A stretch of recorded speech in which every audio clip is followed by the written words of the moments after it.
getting students immersed in their learning.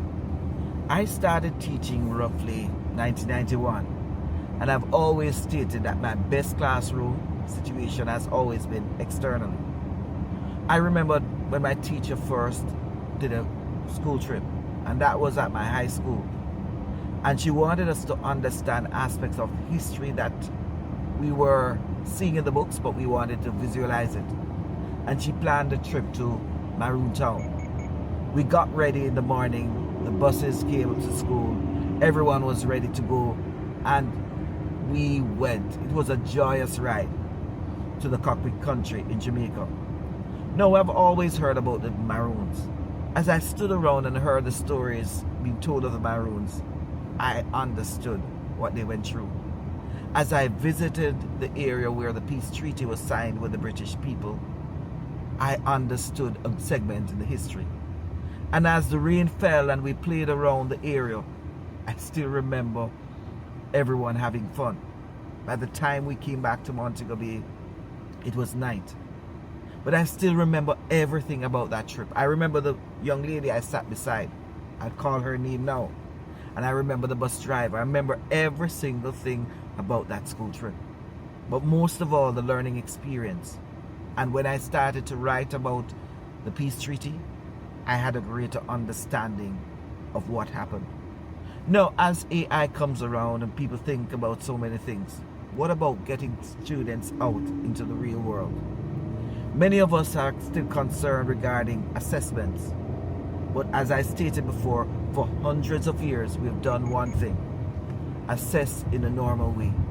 It's time to get students out there into the field. Let them have hands-on experiences. If you know about early childhood education, you'd understand one of the key concepts of the Montessori educational approach. It's getting the children to engage in real-life activities that will form their lives. Yes. So if we can do that at the early childhood education stage, where children are embraced in their environment, they learn to play, and they learn from play. And by learning to play, they learn so many other skills. Why not get our students into situations that will simulate the real world? And that comes when you're not thinking about the risk of AI. It comes by planning these learning engagements in the classroom. It comes by giving students the opportunity to become active participants in their learning. Pablo Freire talks about getting the learner involved in their community.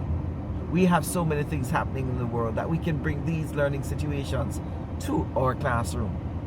AI will not have the ability to do that in real time. But we as humans, when we engage in the world, we can do that. For example, something happened 2 minutes before the class started. You could use that as a teaching opportunity. But you have to understand the methodologies and pedagogical requirements on doing this. So as we think about AI, just stop narrowing your thoughts about one thing. The thought about being able to see students writing.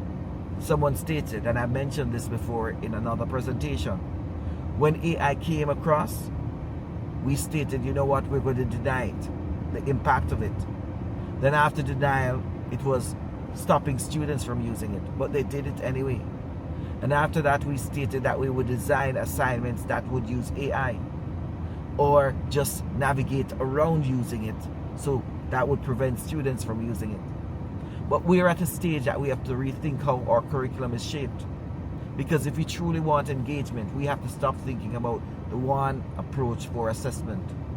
As I started off by saying, my trip that I took within the high school year, that took me to the Maroons peace treaty signing area, where I heard stories about the Maroon struggles, where I was involved in playing, sliding in the mud on that rainy day, still resonates in me, because guess what? I was a part of the learning. And the teacher knew that point, that the field trip was one of the best ways to engage students. Now, the planning of a school trip is not the easiest way, especially in the United States. Notwithstanding, with all the paperwork, I think it's worth it. And of course, students will learn so much.